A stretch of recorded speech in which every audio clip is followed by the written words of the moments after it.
Attention American citizens. This is an important broadcast message regarding the National Defense Authorization Act and the newly introduced Enemy Expatriation Act. We are the insurgents. Shell of pretense by which the comsimps have promoted us into this growing war in Vietnam is so transparent and so flimsy that it would collapse under even a modicum of common sense. But how are we to get that common sense applied? Or will the American people simply never learn from experience? Finally, we come to the $64 question about Vietnam. What are we fighting for? What are we trying to accomplish? What are our goals? What is our real purpose? Nobody knows, or at least nobody in the administration is willing to say. And it is only when that question is answered honestly that the whole business makes sense, and thus paradoxically becomes crazier than ever. For the purpose of our being at war in Vietnam, ladies and gentlemen, is simply to be at war. The ages-old advice to rulers was phrased by Shakespeare as follows: "Be it thy course to busy, giddy minds with foreign quarrels." That formula is being used on the American people today with double-barreled effectiveness. For the objective is not simply to distract the attention of gullible minds from the steady advance of state socialism and government regimentation at home, although this it certainly does, but the more sinister, though parallel purpose, is to use the very fact of our being at war as an excuse and a means of speeding up that advance, of gradually completing the transition into state socialism, and of converting the increasing and tightening regimentation into the framework of a totalitarian police state.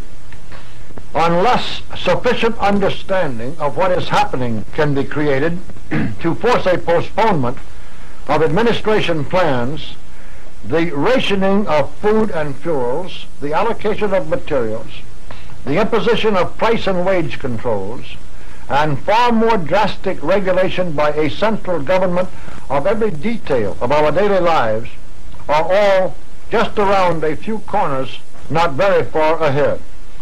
And the fact that we are at war is to be the excuse and the means for suppressing all opposition to such policies, for brutally tightening the arbitrary enforcement of government regulations, for making all opposition to government policies synonymous with treason, for ruthlessly liquidating all resistance, and for irresistibly fastening the shackles of the police state around the bodies and over the lives of all the American people. Congress, your elected officials, both the Senate and the House of Representatives, have just overwhelmingly passed the National Defense Authorization Act. Now, this is not just funding for the Pentagon that's included in this bill. This legislation also has two provisions that give more power to the military and to the government, and so massively alter the Constitution that it's almost laughable. Or at least it was laughable when President Obama said he would veto the bill. Now it turns out he won't. So here's what's squeezed into this military fund. Not just money, but lots and lots of power. First, a provision that expands the use of military force in Afghanistan to include indefinite detention of anyone suspected of being a member of Al-Qaeda or, quote, associated forces. So anyone. But here's the big one, folks. It gives the military the power to indefinitely detain American citizens, even those captured here in the United States, suspected, just suspected, not convicted, of some sort of involvement or affiliation with terrorism. So no trial, prison based solely on suspicion. The Fourth Amendment, out the window. Now, I have another report here, because this legislation says they can secretly arrest, torture, or kill citizens, but following an older piece of legislation in the previous defense authorization for enemy combatants, they say, we won't secretly arrest or kill or torture citizens, but the Secretary of Defense or the President can strip you extrajudicially of your citizenship, and then you disappear to a black site, a torture camp overseas.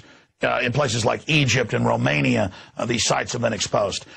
So now on top of it, they've introduced another bill, H.R. 3166, Enemy Expatriation Act.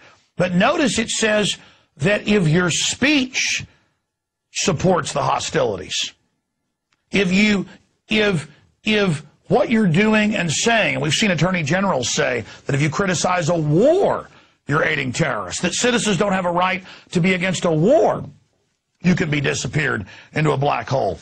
So they're trying that as well. And to those American citizens thinking about helping Al-Qaeda, please know what will come your way.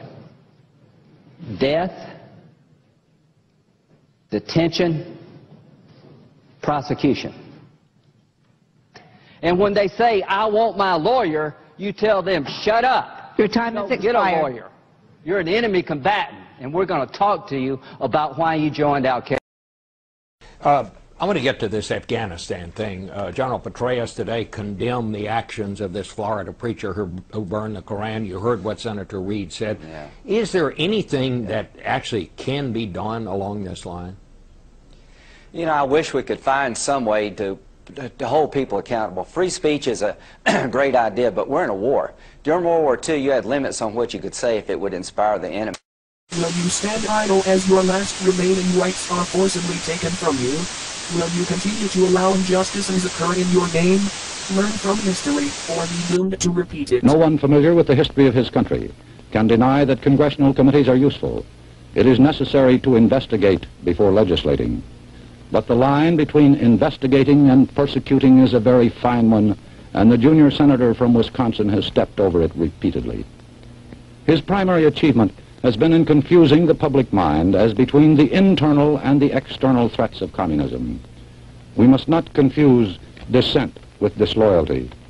We must remember always that accusation is not proof, and that conviction depends upon evidence and due process of law. We will not walk in fear one of another. We will not be driven by fear into an age of unreason if we dig deep in our history and our doctrine, and remember that we are not descended from fearful men, not from men who feared to write, to speak, to associate, and to defend causes that were for the moment unpopular. This is no time for men who oppose Senator McCarthy's methods to keep silent, or for those who approve. We can deny our heritage and our history, but we cannot escape responsibility for the result. There is no way for a citizen of a republic to abdicate his responsibilities. As a nation, we have come into our full inheritance at a tender age. We proclaim ourselves, as indeed we are, the defenders of freedom wherever it continues to exist in the world. But we cannot defend freedom abroad by deserting it at home.